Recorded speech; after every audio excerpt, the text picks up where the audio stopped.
Today, we've got a story that honestly sounds like it was pulled straight from a movie. It's about a perfectly preserved cheetah found mummified in the middle of a desert.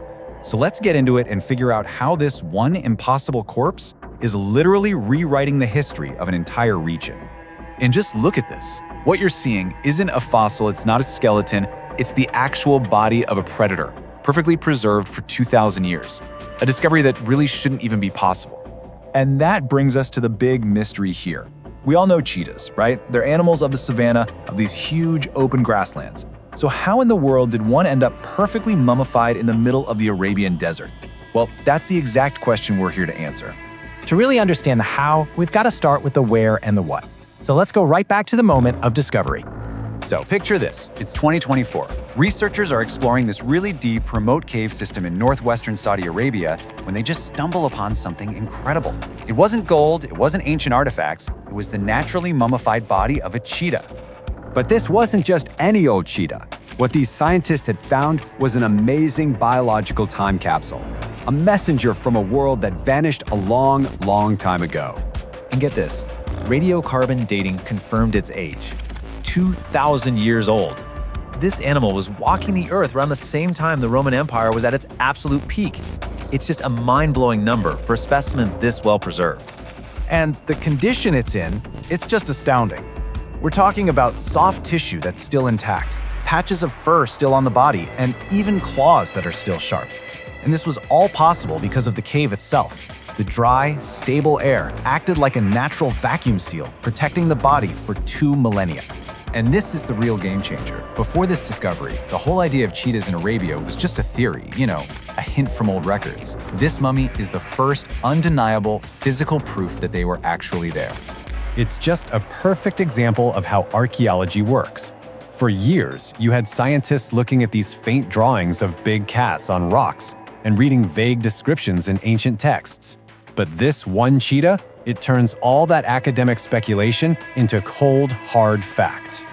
But okay, for cheetahs to have lived there, the environment had to be completely different from the desert we see today, right? Well, this discovery is our window into that lost world, a place called Green Arabia. Green Arabia is the name scientists have given to this period in the not-so-distant past when the Arabian Peninsula wasn't an arid wasteland at all. Instead, it was this vibrant, thriving grassland ecosystem, one that could support a massive amount of life. I mean, the transformation is just stunning. Imagine the Green Arabia of 2,000 years ago. You've got sweeping grasslands, seasonal rivers, plenty of prey for apex predators. Now compare that to the super dry desert of today. It's honestly like looking at 2 completely different planets. That shift from green to brown, it was obviously catastrophic for everything living there. So what happened? Well, that brings us to the great climate shift, the moment when the rains stopped.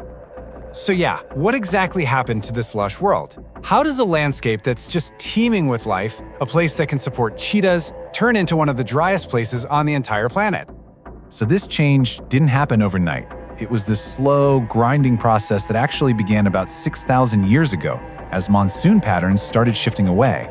Over the centuries, those grasslands just gave way to sand. By the time our cheetah was alive, it was roaming a habitat that was right on the brink of total collapse. Just think about that for a second. This animal wasn't living in the glory days of Green Arabia. It was a survivor, one of the last of its kind, witnessing the final moments before its entire world just vanished from the face of the earth. You can see the tragic chain reaction, right? It was inevitable. First, the climate shifts and the habitat disappears.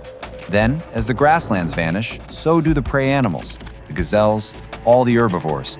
And of course, without a food source, the apex predators, like our cheetah, were eventually driven to local extinction.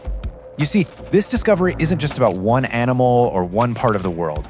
It's this powerful reminder that we live on a planet that is constantly, and sometimes very dramatically, in flux. And thinking about where cheetahs live today makes this story even more powerful. You find them mainly in Africa, with a tiny, critically endangered population just hanging on in Iran. But in Arabia, where they once thrived, they vanished nearly 2,000 years ago.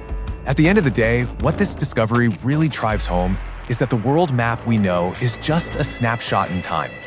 The landscapes we think of as permanent, they can, and they do, transform completely. And really, that's what this cheetah is. It's more than just a mummy.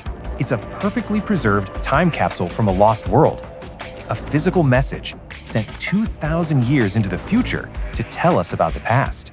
And that leaves us all with one final incredible thought. If a discovery this monumental can be made today, what other lost worlds, what other impossible stories are still out there just waiting to be found right beneath our feet?